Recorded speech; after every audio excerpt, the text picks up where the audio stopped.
काशी विश्वनाथ मंदिर के उद्घाटन पर वाराणसी के 8 लाख घरों में पहुंचाया जाएगा बाबा का प्रसाद। 15 जगहों पर तैयार हो रहे हैं बेसन के 25 लाख लड्डू।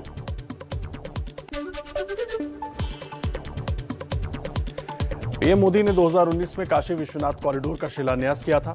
इस योजना पर करीब 9,000 करोड़ रुपए खर्च हुए। मंदिर से घाट पूरे परिसर को चौड़ा कर नए भवन, मंदिर और भोगशालाएं बनाई गई हैं।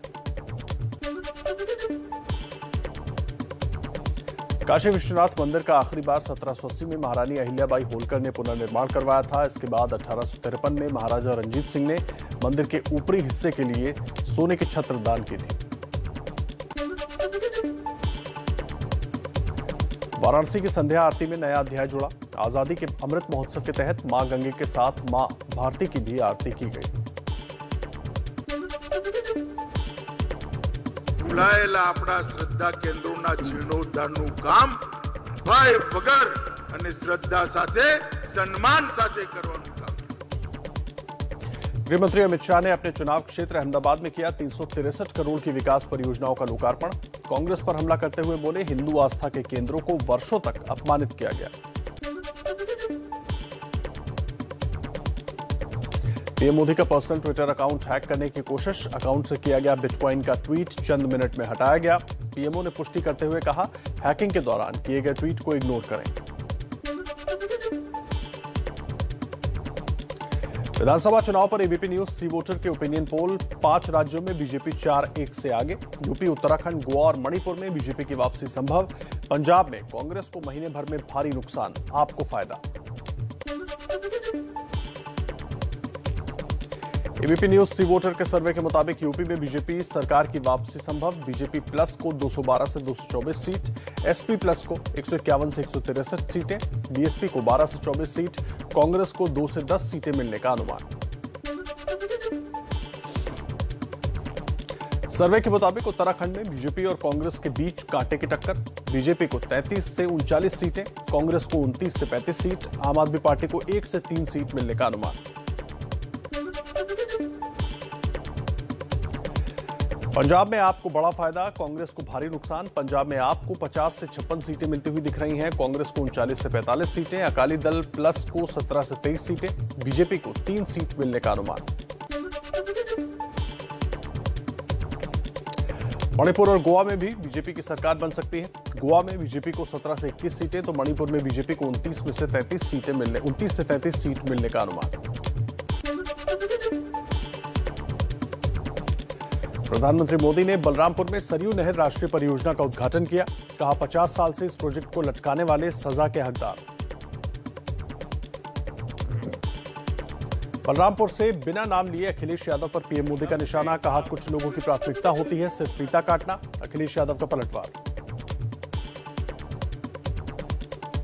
बलरामपुर दौरे पर प्रधानमंत्री मोदी के लाल जैकेट पहनने पर अखिलेश यादव का तंज। बोले, कुछ लोग लाल रंग से मिलते जुलते कपड़े पहनने लगे हैं। अखिलेश यादव ने कहा, जिस भी बड़ी परियोजना को बीजेपी अपना बता रही है वो ज्यादातर हमारी सरकार में शुरू हुई। गोरखपुर एम्स को हमारी सरकार ने जमीन दी।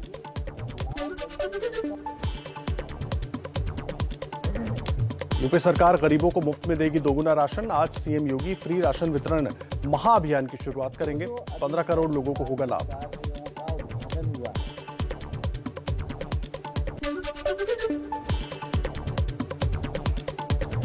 यूपी चुनाव को लेकर समाजवादी पार्टी की बड़ी बैठक हुई। अखिलेश यादव ने बीजेपी पर साधा निशाना। बोले, एसपी ने रोजगार दिया, बीजेपी ने लाठी, बीजेपी ने महिलाओं की साड़ी खिंचवाई।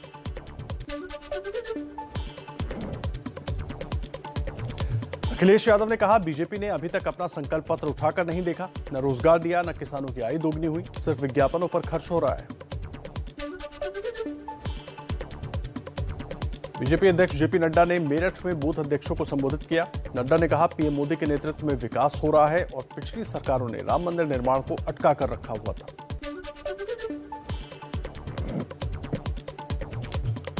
जेपी नड्डा ने अखिलेश यादव पर साधा निशाना। कहा, यूपी में पहले प्रजातंत्र नहीं दंगा तंत्र था। सीएम योगी ने दंगा तंत्र को खत्म किया। ये प्रजातंत्र नहीं था, ये दंगा तंत्र था। और इस दंगा तंत्र को समाप्त करके योगी जी ने यहाँ पर शांति, अमन, चैन और विकास की एक नई कहानी लिखी है। यूपी दौरे के दूसरे दिन आज बीजेपी अध्यक्ष जेपी नड्डा सुबह 11 बजे एटा के रामलीला मैदान में बूथ अध्यक्षों को देंगे जीत का मंत्र। सीएम योगी आदित्यनाथ भी रहेंगे मौजूद। और आइए रुक कर लेते हैं कुछ और अहम खबरों का, फटाफट अंदाज में आपको बताते हैं।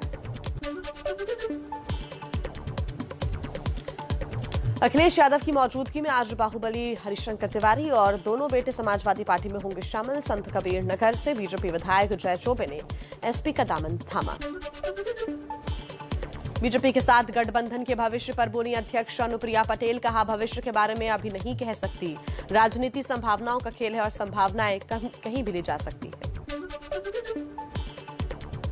लखनऊ में 17 दिसंबर को बीजेपी और निषाद पार्टी की साझा रैली। अमित शाह, सीएम योगी और संजय निषाद जनसभा को करेंगे संबोधित। बीएसपी महासचिव सतीश चंद्र मिश्र का बीजेपी पर निशाना। बीएसपी की सरकार बनी तो कानून व्यवस्था ठीक करेंगे, बीजेपी सरकार में जो अत्याचार हुए हैं एक एक करके हिसाब लेंगे।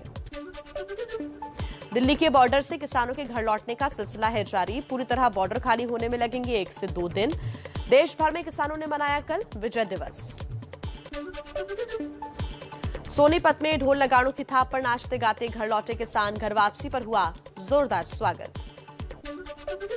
पंजाब हरियाणा शंभू बैरियर पर किसानों का ढोल नगाड़ों के साथ स्वागत। किसान नेता बलबीर सिंह राजेवाल को फूलों का हार पहनाया गया, जलेबियां बांटी गई, हेलीकॉप्टर से हुई पुष्प वर्षा। यूपी के कैराना में आज धन्यवाद किसान महापंचायत होगी। किसान नेता राकेश टिकैत का घर वापसी पर होगा स्वागत। भारतीय किसान मजदूर महासंघ के संयोजक शिव कुमार शर्मा कक्का जी ने कहा, अगर 15 जनवरी तक सरकार ने अपने वादे पूरे नहीं किए तो चुनाव की तारीखों के ऐलान के बाद फिर से आंदोलन करेंगे। अब महंगाई को मुद्दा बनाएगी कांग्रेस। आज जयपुर में मोदी सरकार के खिलाफ महारैली। सोनिया, प्रियंका और राहुल होंगे शामिल। सब जगह महंगाई इतनी भयंकर हो गई, लोग त्रस्त थे। प्रधानमंत्री मोदी आज दोपहर 12 बजे बैंक जमा राशि बीमा कार्यक्रम में जमाकर्ताओं को करेंगे संबोधित। रक्षा मंत्री राजनाथ सिंह आज इंडिया गेट पर स्वर्णिम विजय पर्व का उद्घाटन करेंगे। 1971 के युद्ध में मिली जीत की याद में कार्यक्रम। पीएम मोदी का संदेश भी होगा प्रसारित।